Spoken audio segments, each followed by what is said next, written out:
Opening statements were delivered through plexiglass in Derek Chauvin's murder trial. We've heard from multiple witnesses, some pretty damaging to the defense, which the prosecution will use to support Chauvin's depraved state of mind and negligence, which are the key elements to third degree murder and second degree manslaughter charges.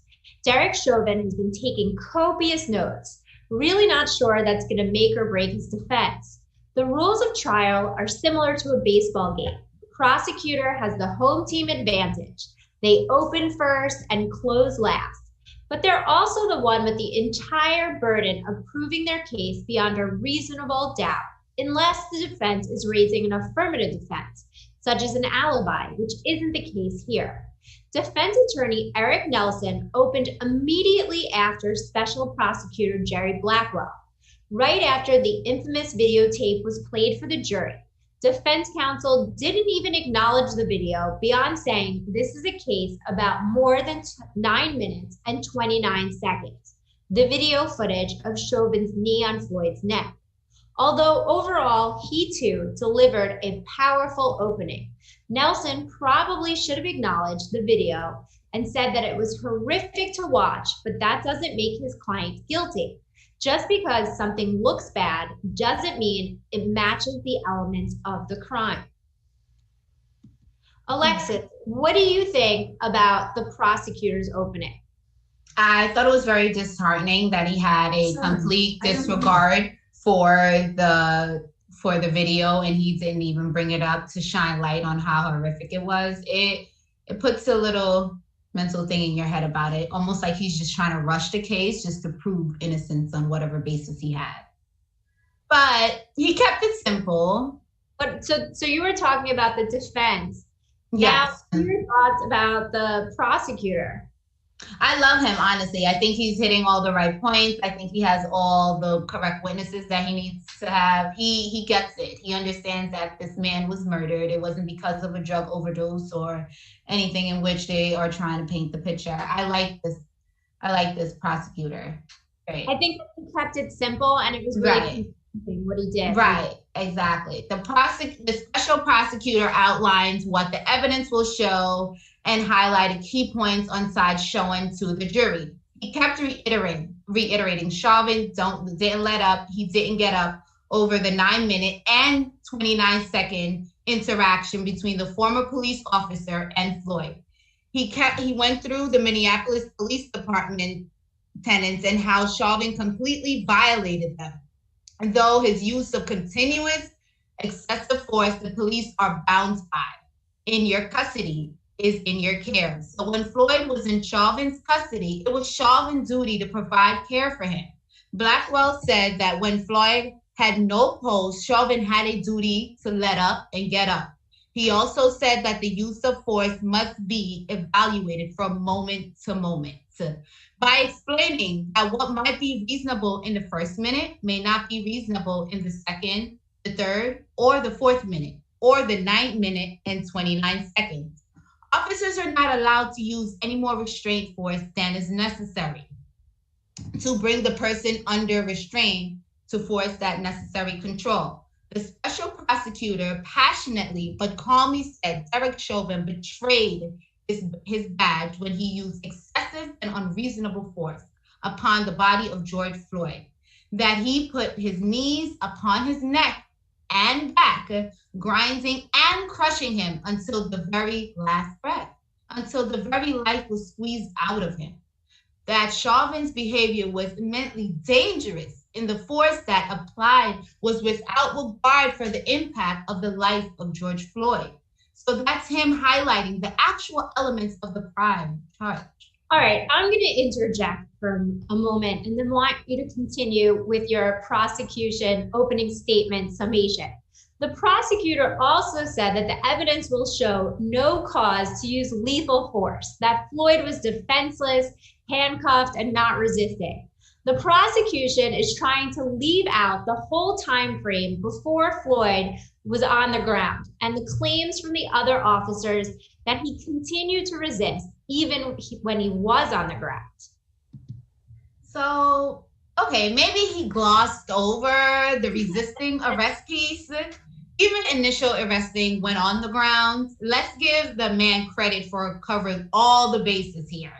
He's also told the jury that he'd get to see this through the lens of the non-police eyewitness who represented a cross-section of the population, younger and older generation, different racial backgrounds, who will recant their personal observations. So basically he was saying, even if you don't believe the police, you have to believe these bystanders will tell you Chauvin murdered Floyd. Blackwell also says that the Minneapolis Police Department, the ones who do their job with dedication and commitment to the oath they will say that they view Chauvin did as an excessive use of force.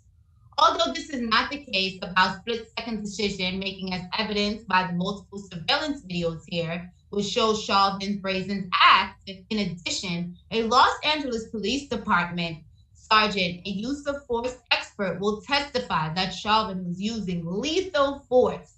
He will also have eight medical doctors testify to prove the George Floyd's case of death was asexual. Well, he did acknowledge that That's a lot of doctors, by the way.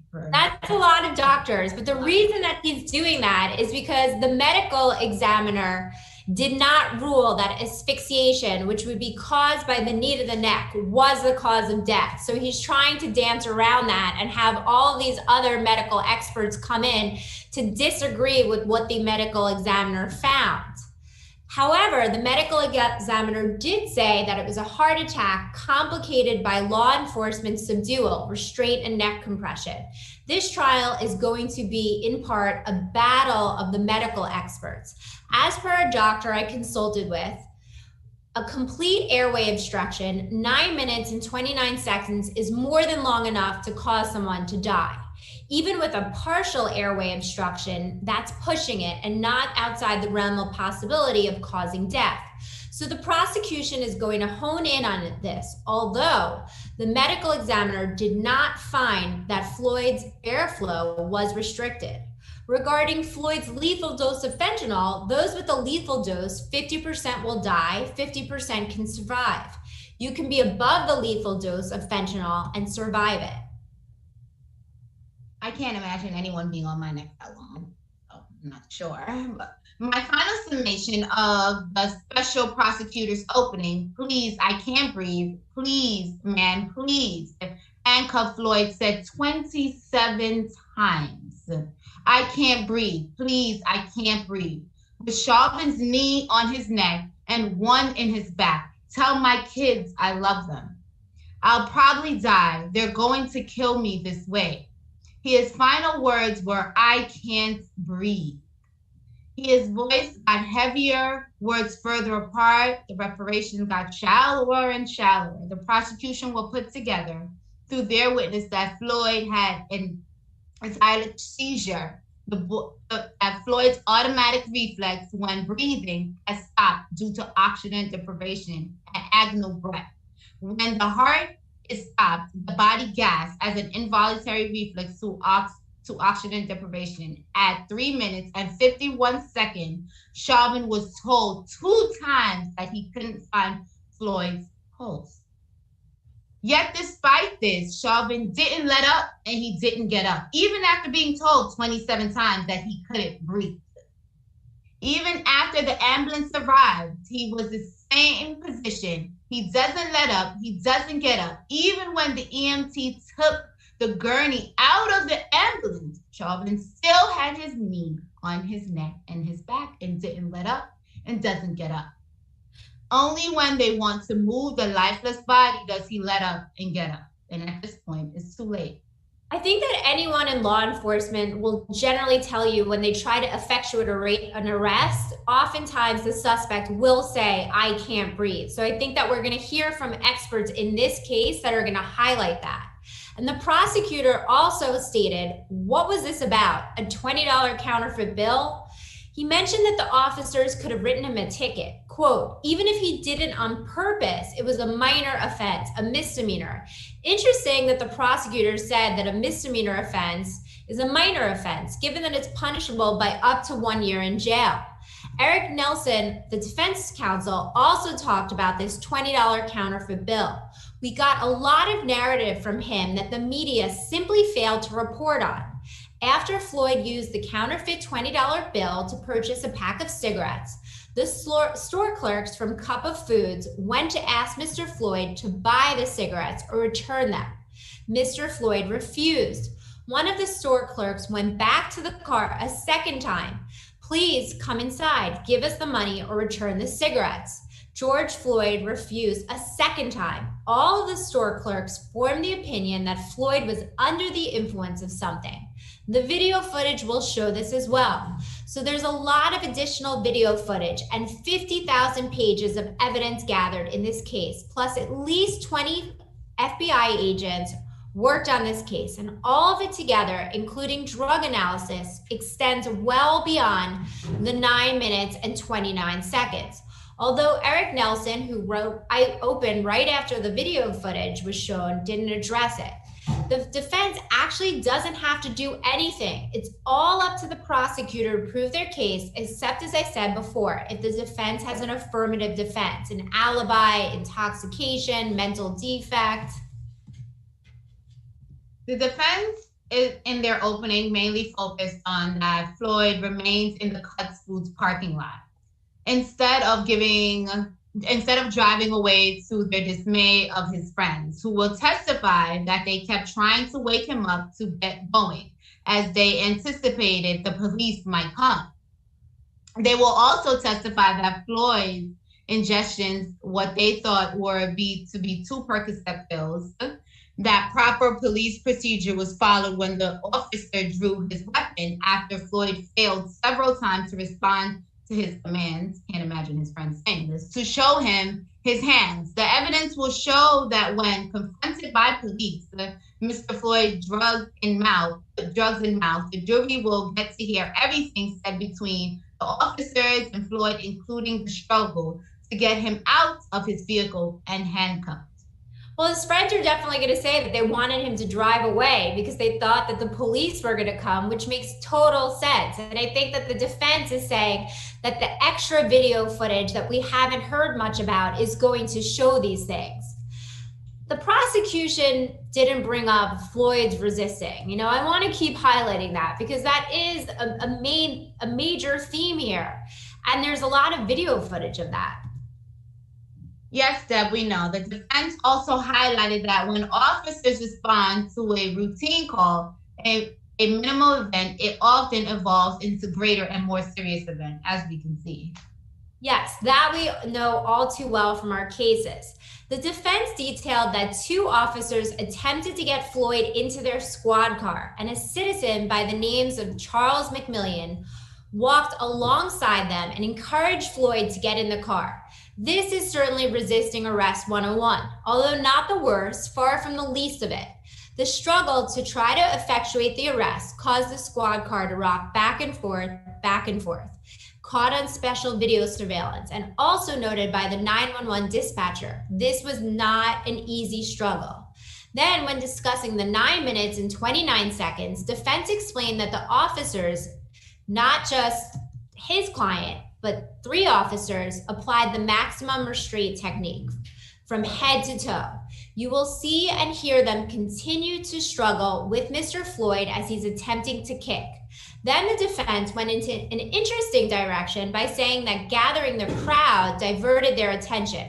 The jury will be educated about rapidly evolving situations as categorized by the Minneapolis Police Department and crowd control, de-escalation, authorized use of force, excited delirium, and quote, "You will learn that Derek Chauvin did exactly what he had been trained to do over the course of his 19-year career. The use of force is not attractive, but it's a necessary component of policing. What you'll also learn, members of the jury, is that the officers made 2 calls for emergency help within 1 minute and 30 seconds of each other. On the first call, officers called for paramedics to arrive because Floyd had a nose injury. He was bleeding from the nose. As a result of his struggle, He banged his face into the plexiglass partition of the squad car. It is interesting how the media didn't give us this before this trial, and defense counsel had to be the one to convey it to all of us. The ambulance, when they did respond, had to load Floyd onto the ambulance and treat him several blocks away rather than attempting to resuscitate or treat him at the scene. And lastly, the medical examiner, again, found no telltale signs of asphyxiation, what would have resulted from Chauvin's knee to Floyd's neck. There were no bruises to Floyd's neck or the muscles underneath. So there you go. What do we have here? Two sides of the same story. The prosecution is on their direct case, and so far, I'd say the star witness here has been Genevieve Hansen. Yes, I totally agree with you. We're going to get into all of the witness testimony and Genevieve Hansen's and how the defense should have kept her on a tighter leash by leading her through cross-examination with a narrower focus on our next live stream. Please tune in, subscribe to my YouTube channel, Deborah J. Blum, click the bell icon for notifications so you'll know when we go live to bring you more coverage of this riveting trial. Until next time.